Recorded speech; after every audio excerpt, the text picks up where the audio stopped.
नमस्कार विद्यार्थी मित्रांनो, आज आपण इयत्ता 6वी सामान्य विज्ञान या पाठ्यपुस्तकातील प्रकरण 11वे कार्य आणि ऊर्जा याचा अभ्यास करूया. बघा, या ठिकाणी तुम्हाला कोणकोणत्या क्रिया दिसत आहेत.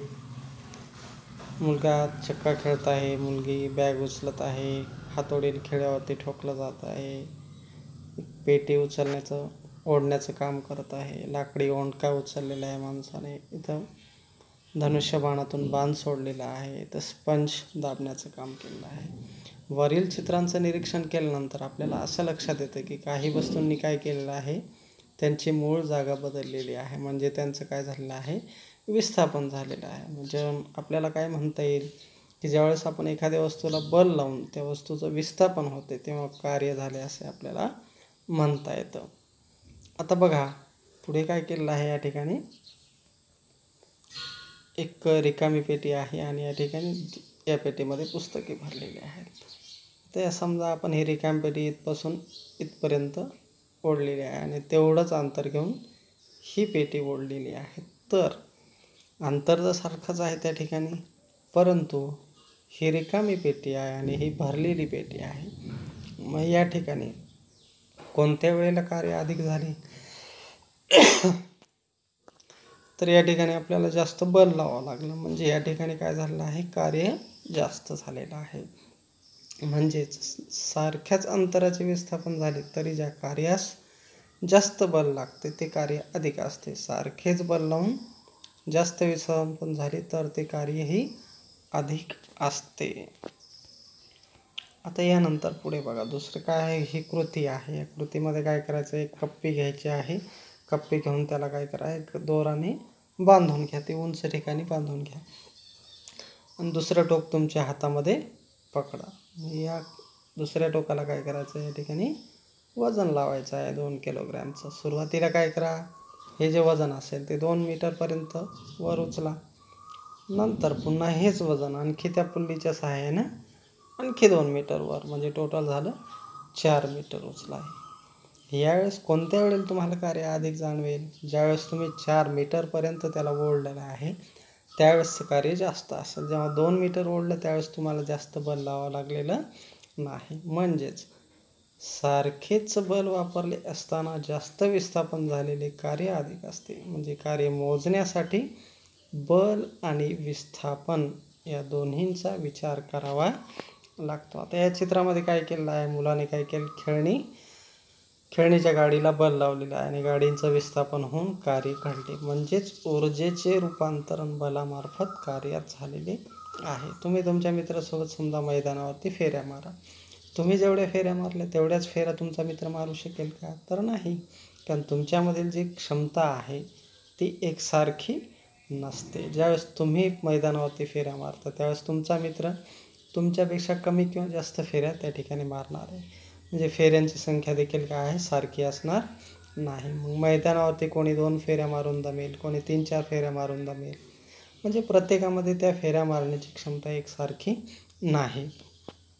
तुमच्यामध्ये जेवढी क्षमता असेल तेवढ्याच फेऱ्या तुम्ही मारणार. म्हणजे कार्य करण्याच्या क्षमतेला काय म्हणायचं, ऊर्जा असे म्हणतात. मग कार्य आणि ऊर्जा यांची एकके सारखीच आहे. मग SI पद्धतीमध्ये एकक कार्य आणि ऊर्जा यांचं एकक काय, जूल आहे. ह्यानंतर आता बघू आपण पुढे ऊर्जेची रूपे. आता याच्यामध्ये बघा की यांत्रिक ऊर्जा पहिला जो प्रकार आहे. आता सुरुवातीला काय केलं आहे, रबर ताणून सोडून दिलेला आहे. नंतर या ठिकाणी काय केलं आहे, गलोलीला दगड लावून तिचे रबर ताणून सोडून दिलेला आहे. आता ज्यावेळेस आपण गलोलीचे रबर ताणून सोडून दिले तर ते मूळच्या स्थितीमध्ये परत येते आणि दगड लांबवरती जातो. याप्रमाणे खेळण्याला चाबी देऊन सोडले तर खेळणे चालायला लागतं. उंचावरती साठवलेलं पाणी चक्रावरती सोडले तर ते चक्र फिरायला लागते. या प्रत्येक क्रियेमध्ये विस्थापन होते, म्हणजेच कार्य होते. मग हे कार्य करण्यासाठी ऊर्जा कुठून मिळाली, तर वस्तूच्या विशिष्ट स्थितीमुळे किंवा स्थानामुळे पदार्थात किंवा वस्तूत साठवल्या गेलेल्या ऊर्जेला काय म्हणायचं, स्थितीज ऊर्जा असं म्हणतात. दुसरी कृती आहे की 2 चेंडू घ्या, एक टेबलाच्या मध्यभागी स्थिर ठेवा, दुसरा चेंडू टेबलावरती ठेवून तो पहिल्या चेंडूवर आदळेल असा त्याला धक्का द्या. दुसरा चेंडू पहिल्या चेंडूवरती आदळल्यानंतर काय घडले, ज्यावेळेस इथं समजा दुसरा चेंडू याच्यावरती आदळलेला आहे त्यावेळेस काय झालं, एक हा या दिशेला गेला, दुसरा या दिशेला जाणार. दुसऱ्या चेंडूमध्ये पहिल्या चेंडूला गतिमान करण्यासाठी ऊर्जा कुठून दिली, आपण आपल्या हाताने पिवळ्या चेंडूवरती ऊर्जा लावली आणि यामुळे हात गतिमान झाला आणि याच्यातली ऊर्जा याच्याशी टक्कर झाली म्हणून हा गतिमान झाला. आता जे काही समजा गोट्यांच्या खेळामध्ये गोटी टोलवण्यासाठी गोटीमध्ये ऊर्जा कुठून येते, कारण तुम्ही काय केलं आहे, तिला ऊर्जा दिली, ती गतिमान झाली. कॅरम खेळताना देखील सोंगटी गतिमान करण्यासाठी स्ट्रायकरमध्ये तुम्ही ऊर्जा दिली आणि स्ट्रायकर गतिमान होऊन गोटीला गतिमान केलेला आहे. म्हणजे अशा पद्धतीने गोटी व स्ट्रायकरला आपण ऊर्जा देतो आणि सोंगटी गतिमान होते. म्हणजे गतीमुळे प्राप्त झालेल्या ऊर्जेला काय म्हणायचं, गतीज ऊर्जा असं म्हणतात. यांत्रिक कार्य करण्यासाठी वापरल्या जाणाऱ्या ऊर्जेला यांत्रिक ऊर्जा म्हणतात. स्थितीज ऊर्जा आणि गतीज ऊर्जा हे काय आहेत, यांत्रिक ऊर्जेचे दोन प्रमुख प्रकार आहेत. स्थितीज ऊर्जेमध्ये स्थितीमुळे प्राप्त होते आणि गतीज ऊर्जा ही गतीमुळे प्राप्त होते. यानंतर पुढील जो प्रकार आहे तो आहे उष्णता ऊर्जा. आपल्या पृथ्वीला सूर्याकडून भरपूर प्रमाणामध्ये उष्णता मिळते, म्हणून जे वातावरणाचं तापमान आहे ते सजीव सृष्टीला कसं आहे, अनुकूल आहे. इंधनाच्या ज्वलनाने उष्णतेची निर्मिती होते. स्वयंपाकघरामध्ये उष्णता ऊर्जेचा सतत आपण वापर करतो, म्हणजे उष्णता हे काय आहे, ऊर्जेचे एक रूप आहे. सूर्यप्रकाशामध्ये उष्णता ऊर्जा असते जी की कॅलरीमध्ये मोजली जाते. यानंतर पुढे आहे प्रकाश ऊर्जा. आपल्याला माहिती आहे की वनस्पती काय करतात, प्रकाश ऊर्जेच्या रूपांतरण अन्नातील ऊर्जेमध्ये करत असतात. अन्नाचा वापर मग वनस्पती आणि प्राणी यांची कामे करण्यासाठी करतात. म्हणजे प्रकाश हे काय आहे, ऊर्जेचं रूप आहे.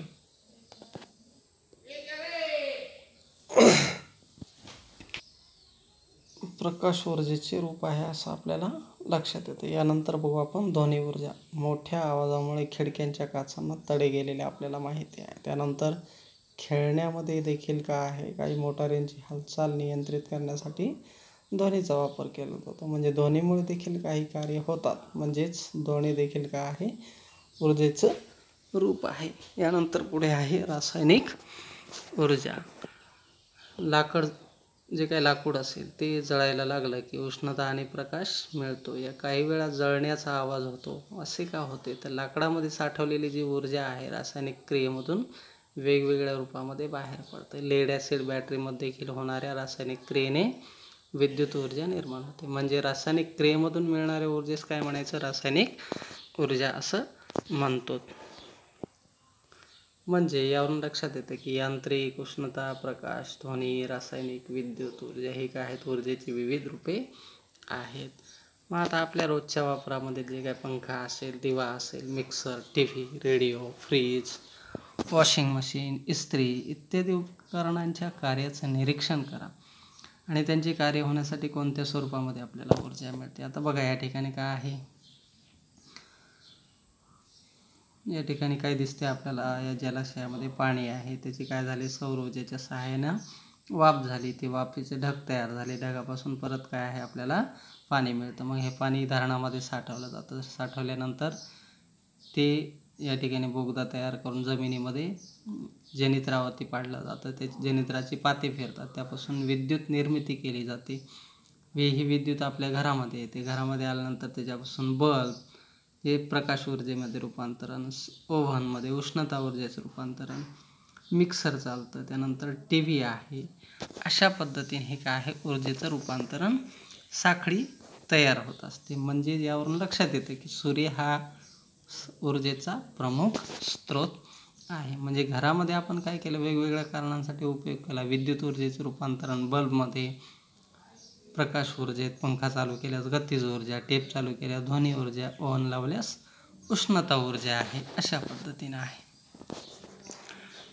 आता ऊर्जा स्त्रोत, ऊर्जा मिळण्याची साधने म्हणजे काय आहे, ऊर्जा स्त्रोत म्हणतो. ऊर्जा स्त्रोताचे दोन प्रकारामध्ये वर्गीकरण करता येते. एक आहे पारंपरिक ऊर्जा स्त्रोत आणि दुसरा आहे अनवीकरणीय ऊर्जा स्त्रोत. मग शतकानुशतके आपण काय केलं आहे, वेगवेगळ्या ऊर्जा स्त्रोतांचा वापर करतो. त्या ऊर्जा स्त्रोतांना काय म्हणायचं, पारंपरिक ऊर्जा स्त्रोत असं म्हणतो. मग याच्यामध्ये काय केलेलं आहे, जे काही गाई म्हशीच्या शेणापासून तयार केलेल्या गोवऱ्या, वनस्पतींचा पालापाचोळा, लाकूड, कोळसा, अलीकडील कोळशातील जीवाश्म इंधने, पेट्रोल, डिझेल, नैसर्गिक वायू यांचा याच्यामध्ये समावेश होतो. हे स्रोत आपल्याला पुन्हा नव्याने निर्माण करता येत नाहीत. अपारंपरिक ऊर्जा स्रोत किंवा नवीकरणीय ऊर्जा स्रोत म्हणजे या ऊर्जा स्रोतांचा वापर आपण पूर्व परंपरेने करत नव्हतो. हे ऊर्जा स्रोत कसे आहेत, अखंड आहेत आणि अक्षय आहेत, जे की पुन्हा पुन्हा आपण वापरू शकतो. यामध्ये पहिला प्रकार आहे सौर ऊर्जा. सूर्यापासून मिळणारी जी ऊर्जा आहे ती कशी आहे, अखंड आणि प्रचंड स्वरूपामध्ये आहे. पृथ्वीवरती उपलब्ध असणाऱ्या सर्व ऊर्जेचा मूळ काय आहे, सौर ऊर्जा आहे. मग ही सौर ऊर्जा उपयोगात आणण्यासाठी नवनवीन साधने विकसित करण्यात आलेली आहे. त्याच्यामध्ये सौर चूल, सौर जलतापक, सौर शुष्कक, सौर विद्युत घट. मग याच्यामध्ये काय केलं आहे, तर सूर्यापासून मिळणारे उष्णता ऊर्जेचा वापर केला गेला आहे. त्यामुळे अन्न शिजवणे, पाणी गरम करणे, धान्य वाळवणे हे शक्य झालेलं आहे. आणि सौर विद्युत घटामुळे विद्युत ऊर्जा मिळवणे शक्य झाले. मोठ्या प्रमाणामध्ये विद्युत निर्मिती करण्याची क्षमता या सौर विद्युत संयंत्रामध्ये असते. अनेक सौर विद्युत घट याच्यामध्ये असतात. त्यानंतर पुढे आहे पवन ऊर्जा. म्हणजे वेगानं वाहणारा जो काही वारा असेल त्या वाऱ्यापासून काय करू शकतो, विद्युत निर्मिती केली जाते पवनचक्कीच्या आधारे. मग या पवनचक्कीचा वापर आपण विहिरीतील पाणी काढण्यासाठी देखील करू शकतो. त्यानंतर आहे सागरी ऊर्जा. समुद्रामधील खाडीमध्ये चिंचोळा जो भाग असतो त्या ठिकाणी भिंत बांधली जाते आणि भारतीय ओहोटीमुळे निर्माण होणाऱ्या ज्या लाटा आहेत त्या भिंतीत बसवलेल्या जनित्राची पाती फिरू लागतात आणि त्यामुळे वीज निर्मिती केली जाते. यानंतर आहे जलविद्युत ऊर्जा.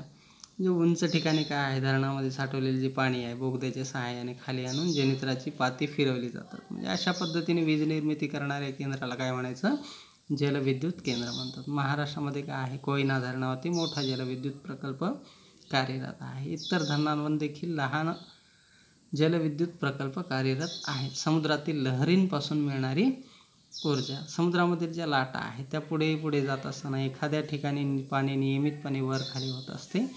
या गोष्टीचा उपयोग करून विद्युत निर्मिती करता येते. त्यानंतर पुढील प्रकार आहे अणुऊर्जा. म्हणजे वीज टंचाईचं सध्याला गंभीर संकट आहे, म्हणून अणुऊर्जेद्वारे विजेचे उत्पादन करता येते. युरेनियम, थोरियम यासारख्या जड मूलद्रव्यातील अणूंच्या विघटनातून निघणाऱ्या उष्णतेचा वापर करून वीज निर्मिती केली जाते. तर विद्यार्थी मित्रांनो, अशा पद्धतीने या ठिकाणी हे प्रकरण संपलेलं आहे. धन्यवाद.